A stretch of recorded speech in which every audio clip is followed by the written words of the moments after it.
Binawian ng buhay sa South Cotabato Provincial Hospital sa Coronadal ang isang laborer na biktima ng pamamaril sa Lake Cebu, South Cotabato.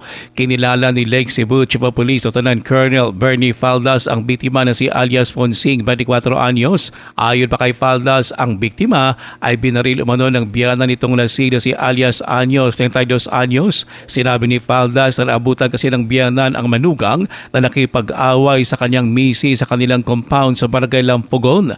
Ang isa pang anak ni alias Anyo na si alias Bobby, 25 anyos na magsasaka na umawat lang sa ama ay sugatan naman sa kanang kamay. Ito ay matapos may putok ng amang suspect ang homemade na 12-gauge rifle.